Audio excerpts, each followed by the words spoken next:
I'd just like to thank everyone for coming along today to our annual wreath-laying ceremony at the graveside of James Connolly and the other leaders of the 1916 Rising. Today it comes to an end our week-long festival, the James Connolly Festival, our first annual James Connolly Festival, and judging by the success of it, it is going to be an annual thing, because what we've put on and what has transpired throughout the week has just been a huge inspiration of working class art, poetry, music, theatre, debate, politics. So culture and politics has really been the main thing for the festival, culture and politics, and there's been a great mix. A lot of people, when they think about the Communist Party of Ireland, they may mock and laugh at the size of the party, but it is a long tradition and a historical tradition that people stood under the banner of the Communist Party of Ireland, and none so other than a dear comrade of ours, Tom Redmond, who sadly will not make it through to the next one. So the Connolly Festival is dedicated to him. So just maybe could everyone give a round of applause for Tom and his lifelong work for the Communist Party. I'd just like to first of all ask Paul Doran and John Doran of the CPI and COAM to lay a wreath at the graveside of Connolly.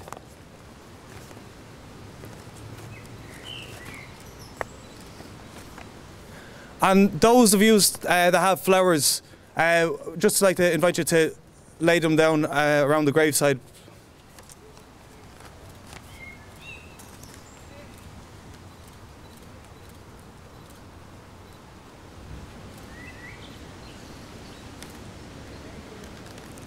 And just now, could we just reflect it in a minute's silence, please?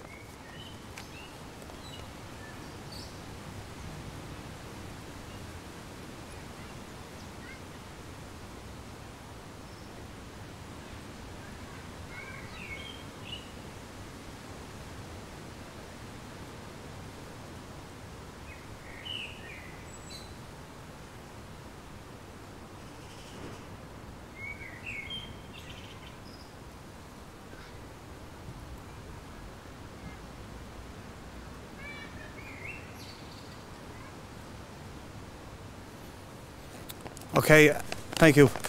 I'd just like to invite now our guest speaker, Clair Daly TD, to give a speech. So, welcome everyone to Clair Daly. Well, thanks very much, everyone. And I hate to tell you, but Eugene gave me absolutely no advice whatsoever on this, other than to say that I can talk for as long as I like. So, ye have been warned. But no, look, seriously, I am genuinely humbled and honoured to be here at the invitation of the Communist Party today. I've no doubt whatsoever that over the course of the last weeks we've had many politicians and many organisations tramping through these graves, each trying to outdo the other and position themselves as the one true inheritors of James Connolly. Antics that I've no doubt caused a serious amount of tumbling to be going on and turning in those graves there below. But I think it's fair to say that we're here not to make any grandiose claims to his legacy, not to present ourselves as the only true believers. We're here, I think, to pay our respects, but more importantly, to remind ourselves that it's possible to change the world. That if you believe that change is necessary, then to make that happen, you've got to be prepared to sacrifice and you've got to be prepared to struggle. But equally as important as that, you've got to be able to work with others in a spirit of fraternity and solidarity, even if you don't fully agree with them. And I mean, let's face it, those in power do enough to divide us in order to preserve the rule of the 1%. We have to concentrate on what unites us. And that is the tremendous strength of the battle that has exploded in the course of the last year against water charges. That was the approach taken by Connolly and the Citizen Army when they went in to the GPO. They joined forces in 1916 with those that they didn't entirely agree with, but they did it in pursuit of a bigger prize. And though they paid with their lives, we can honestly say that Ireland has never been the same again. And when you think about it, it really is a little bit mad and a bit sad that 100 years on, those that he rallied against are still here in this city and this country. We can recognise the rack-renting, slum-owning landlord through those landlords today who put up a sign and say no rent supplement, who put up their rents to drive families into homelessness, who let substandard dwellings across this town. We can recognise the profit-grinding capitalist in Margaret Heffernan and Dunnes Stores, not content with amassing a personal fortune of 1.78 billion. This woman has 80% of her workers on part-time contracts in order to squeeze another pound of flesh.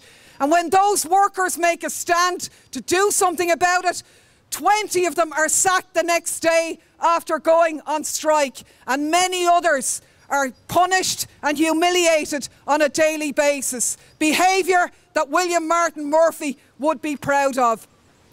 And I think it's fair to say that we can certainly recognise the prostitute pressman, the hired liar of the enemy, in independent newspapers owned by Dennis O'Brien, bailed out by the taxpayer, who on a daily basis demonises our citizens who want to stand up for a better Ireland. And you know, wouldn't Connolly be shocked to look at our world now? The greatest accumulation of wealth ever in our history. The possibilities facing humankind are immense. And yet in this city, somebody died homeless before Christmas. Soup kitchens have reopened.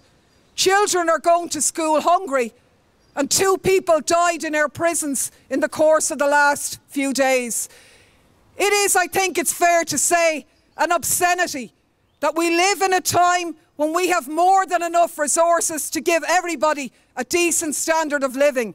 And yet the system cannot even deliver on things that we thought were sorted long ago.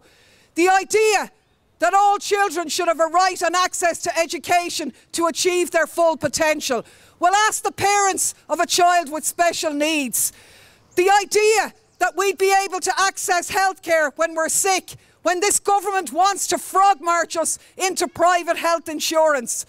The idea of a roof over your head. Well, it doesn't matter if the owner is your bank or your landlord. That's eluding many people now. And the right to a pension. Well, ask the workers in Aer Lingus all about that.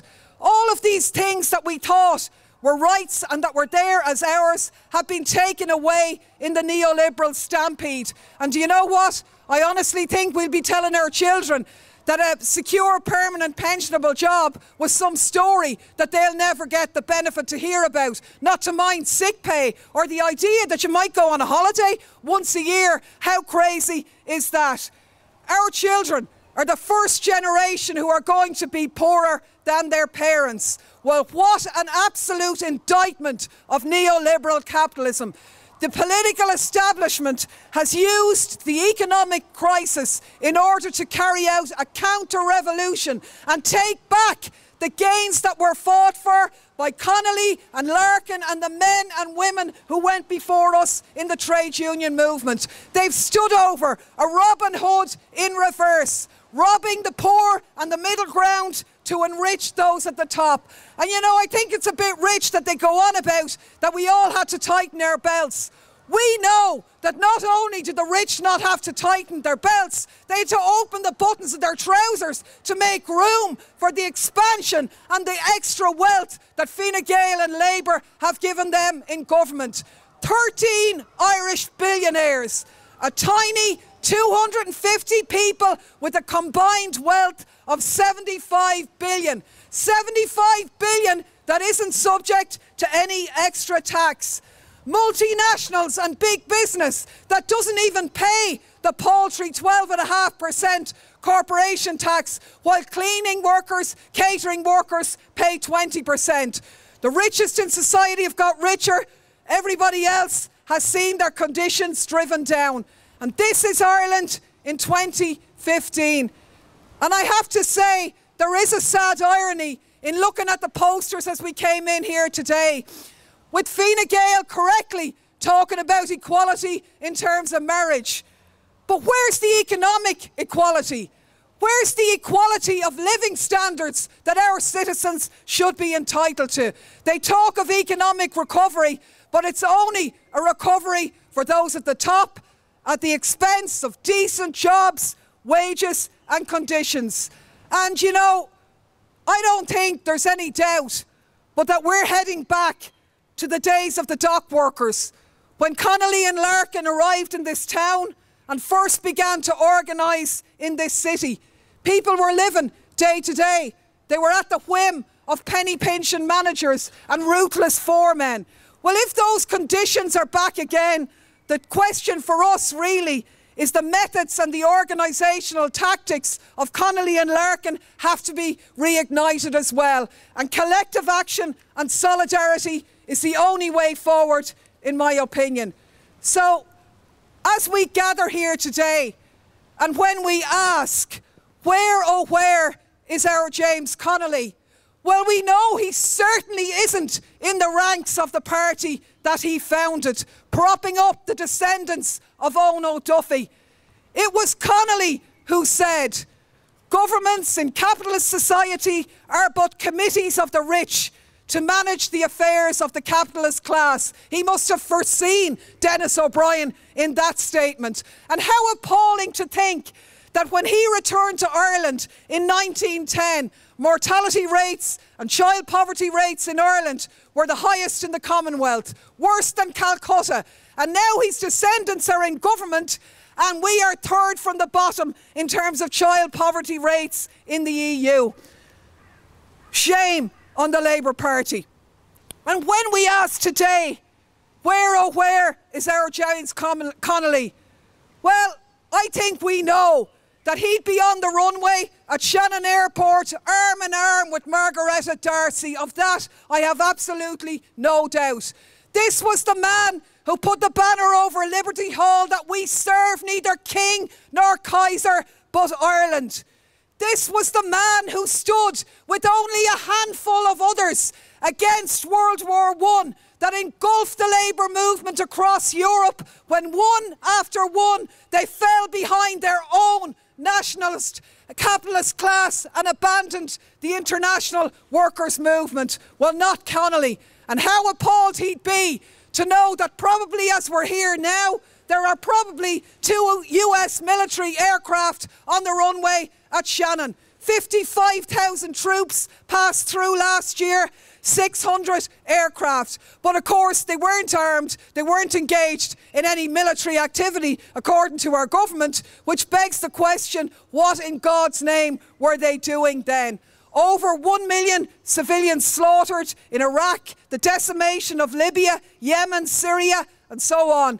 And we are complicit in that. I have no doubt that if James Connolly was here today, he would have been up in Sligo yesterday greeting Enda Kenny and the US ambassador, telling them that we're a neutral country and we want nothing to do with the US military in Shannon. And when we ask, where oh where is James Connolly today, I think we'd know that he'd be involved in the campaign to repeal the 8th Amendment, a provision in our constitution which means that some citizens are less equal than others. On a weekend when another young woman gave birth silently to a baby in a field in Rathcoole, when we're told that women are allowed a constitutional right to an abortion, but only as long as you get out of this country and don't have it here, we don't want to hear you. It's the modern day version of the Magdalen laundries. And the insult that these people perpetrate on the women of Ireland, elderly women who were butchered by the practice of symphysiotomy. They put together a paltry scheme where those women have to prove their lifelong injuries, and the judge sitting in judgment of them is going to earn more in a year than any of them will get in a redress payment for a lifetime of agony. We know that James Connolly would be with those women because he soldiered side by side women in the Irish Citizen Army as equals. James Connolly was a feminist, a man ahead of his time. And is it any wonder then that it was his execution which caused the biggest outcry? Carried on a stretcher, shattered ankle, shrapnel in his chest, strapped to a chair to be shot. It was the size of the crowd and the anger and the outcry on that day that forced a rethink of the execution without trial policy. Because James Connolly was special. He didn't just want to fly the green flag over Ireland so that if you couldn't pay your rent and you were getting evicted, the sheriff would come along in a green uniform. He didn't want an Ireland where if you couldn't get a job still, you'd be packed off to a poorhouse, but it'd be an Irish soldier who'd bring you along. He wanted a social revolution. He wanted to transform the conditions of ordinary people by breaking the rule of the minority who own and control the wealth in our society. Now, that minority is now smaller. That minority is now wealthier. They still have their media, they still have their Gardaí and their courts to protect them, but we have the potential power of the people, and nobody can rule without the will of the people. And that's what we've seen in the explosive battles against Irish Water last year. Who would have seen it this time last year, that hundreds of thousands of people on the streets on a regular basis would almost become the norm? And in the same vein, who can say what's going to happen next year? Friends, I think we're privileged to live in exciting times. Times in some ways similar to the times that James Connolly lived in. A time when seismic change is necessary and when change to the established order of things is possible. In the last year, people have got off their knees and they're loving it. They realise in the flesh that the great don't look so great anymore. People don't need to be led by anybody. People in this town and in this country are following their instincts. There are no magic wands. There are no secret formulas that will enable us to change the system. Only the tried and tested methods of perseverance, of protest, of collective action, of solidarity, of unity, and of sacrifice. So we're here today, I think, primarily to remember.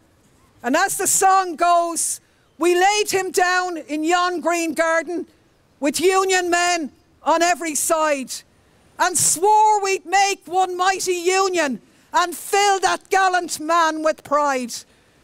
Now all ye Irish men and women, come join with me for liberty, and we will forge a mighty weapon and smash the bonds of slavery. Comrades, that's the prize before us. We've nothing to lose and everything to gain. We're here to say thanks.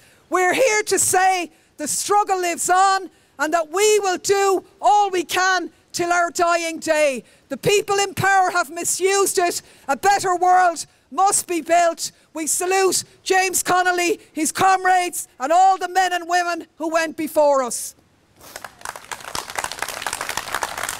I just now to call on Eugene McCartan, General Secretary of the CPI. So, Eugene. It'll be difficult coverage to follow an arousing speech, and we'd like to thank Claire for coming along.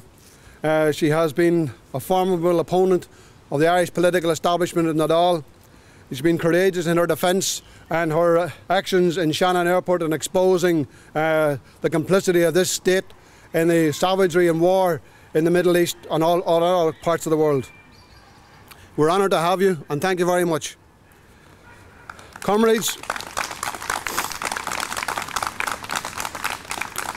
Comrades, friends and fellow citizens, good afternoon.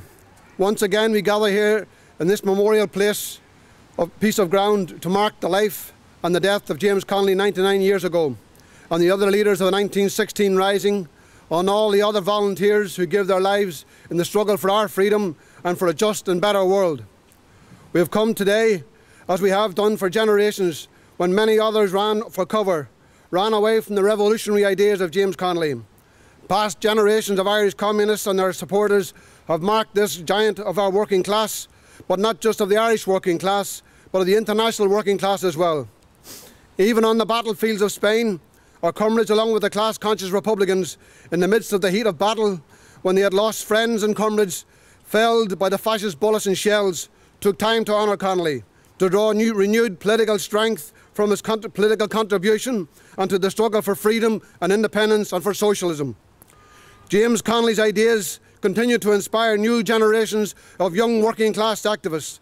There is renewed and growing interest in his ideas abroad because of his unique contribution and insights regarding the struggle and the links between the struggle for national independence and for social emancipation. As we gather today, not just to remember these great heroes of our people's struggles, but to salute all those across the world who stand in the forefront of resistance to imperialism. Whether in Palestine, across Latin America, we salute all those who stand up for justice, for freedom, those fighting to protect their communities, those protecting the natural environment against the ravages of global monopoly corporations. We salute all our brothers and sisters attempting to build socialism in very difficult conditions. And particularly we express our solidarity with revolutionary Cuba and gallant Venezuela. We remember the tens of millions of people who died in the fight against fascism. Yesterday marked the 70th anniversary of the surrender of German fascism to the victorious Red Army, the Workers' and Peasants' Army in Berlin. We remember the heroic Red Army who sacrificed everything in the intense struggle to rid the world of German fascism. The world owes them a huge debt. We need to remember that this, as we witness the growth of fascist forces, as in Ukraine today, and their Western imperialist powers who secure their interests. We also need to remind each generation that fascism crawled up out of the bowels of capitalism to protect that system. It is a product of capitalism. It is its last line of defence. Comrades, on the eve of the celebrations of one of the seminal events of the 20th century of our people's history, the 1916 Rising, next year there will be many events to mark or commemorate the 1916 Rising by both state and political parties. Our party will not be commemorating 1916. No, we will be celebrating it. We are not ashamed, nor do we apologise for the struggle against the British occupation and domination. We will use the 1916 proclamation to hold it up as a template to this ramshackle state. On every declared goal set by the signatures of the proclamation, the Irish capitalist class has failed. They have built a society of greed and privilege where privilege rule. A society built on poverty, mass immigration, mass unemployment. They have built a state that is subservient to and collaborates with imperialism. It does not stand as a sovereign, independent state. It is beholden to the US, to the European Union, and it still defends British interests in the north of our country. In a few short years, we will have the centenary of the original democratic programme. We will also, on the eve of the centenary of the proclamation of 1916. These two seminal documents were a clarion call to the Irish people. They sketched out a vision. They set tasks and clear objectives for the Irish people. They outlined the basic principles and goals that a future government of an Irish Republic should strive for. Yesterday, our party launched a democratic programme, a programme which we offer as a contribution to the necessary debate on how the left, democratic and patriotic forces can move forward. The great vision that both documents presented to our people has become a faint memory and is now reduced to hanging on classroom walls like relics or artefacts of a bygone age. The unrealised and unfulfilled aspirations contained in both great documents were never going to be realised, nor was there ever the political will to see these goals brought to fruition. Those powerful seeds fell on barren ground as the forces of the Irish capitalist class, both nationalists and unionists, those loyal allies of imperialism, never had any intention of implementing them. It was simply not in their class interest to do so. The democratic programme of 1919 declared the right of the Irish people to have Ireland, to the ownership of Ireland, and to the unfettered control of Irish destinies and to be indefeasible. It further declared that the nation's sovereignty extended not only to all men and women of the nation, but to all the material possessions, the nation's soil and all its resources, all the wealth and all the wealth-producing processes within the nation. And we reaffirm that the right of private property must be subordinate to the public right and welfare. If we look around us today, we see that it's a far cry from those democratic objectives. Generation after generation have experienced poverty, mass unemployment and mass immigration. The children of the poor were rounded up and locked away, beaten and abused. Women were denied equality. They were treated as second-class citizens who were also used by a pernicious system of control, while working people in the north languished in a swamp of poverty, discrimination and repression.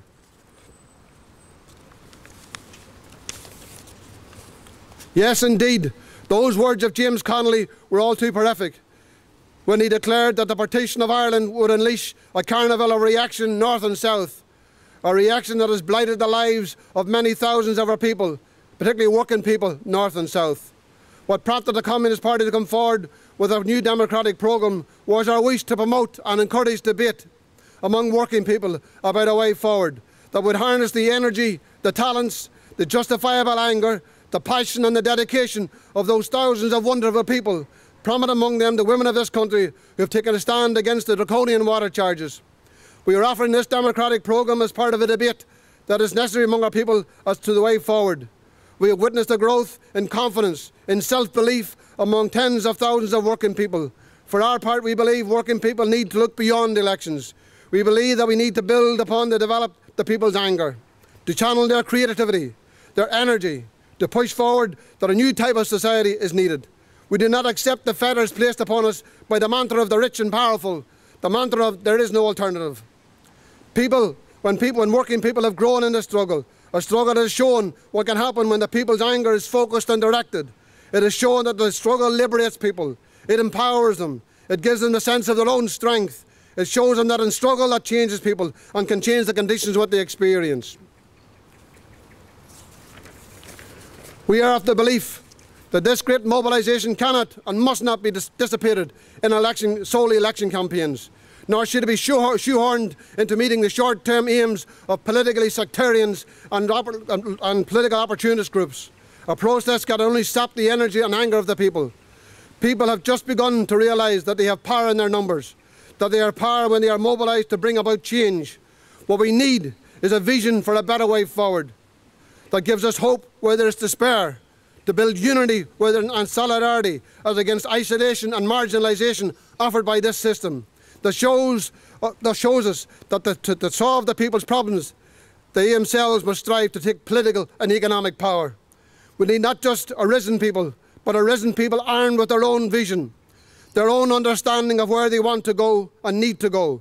So the goal of an economically and socially just society becomes the desire and aspirations of the many, rather than the dogma of a few. A vision that can help chart the way forward for where we as a people need to go, and that the problems of workers are first to be solved. We need solutions that are based upon the needs of the people, solutions that strengthen the unity of our people, fighting for shared goals, solutions that break down barriers and isolation, that overcome deliberate fostered divisions, solutions that can call for organised, disciplined challenge to the forces that dominate our lives, to challenge the mechanisms of control, not just of the Irish capitalist class, those gatekeepers of imperialism, but the forces that we will challenge the interests of the European Union, the United States and British imperialism. We need solutions that put the peoples first, that the repudiation of the unjust debt that has been forced upon us to pay and to service. We know from our long, bitter experience that the problems of the people are never addressed, or the problems of working people have always come second best to big business, second best to the needs of the banks and finance houses, second best to the economic and financial interests of a small minority, both domestic and external. It is wishful thinking that there's a better, fair capitalism to be built. That is simply not possible. You cannot have a fair capitalism. It is built upon exploitation. All the main parties in the Dáil and the Northern Assembly are committed to maintaining the capitalist system.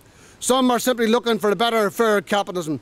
This is not our approach, nor do we think it is in the tradition of Connolly.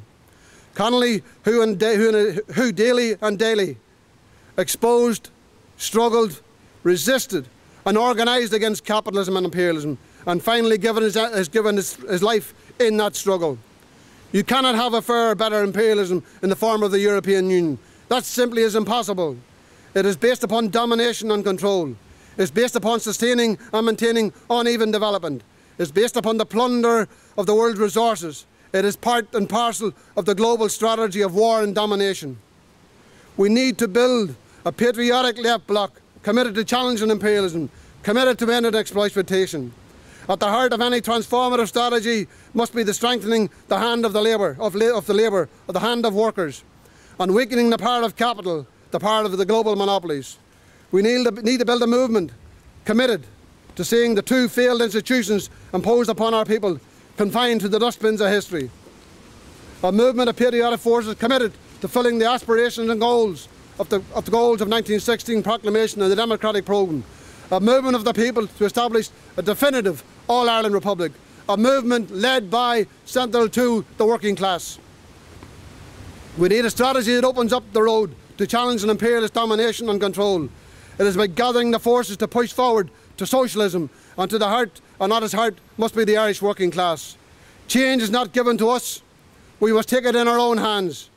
We offer the ideas of a democratic programme as a possible way forward, to bring the fight to those who plunder our country, those who reap vast profits from the labour of working people, those who see their wealth and power as superior to the needs of the people. Sovereignty and democracy are essential tools required for ending poverty, to building an alternative way forward for our country, for ending domination and exploitation. Time has long passed for patching up this capitalist system. It has to be challenged and has to be defeated. Yes, we share James Connolly's views. Our demands are most modest. We only want the earth. Thank you, comrades.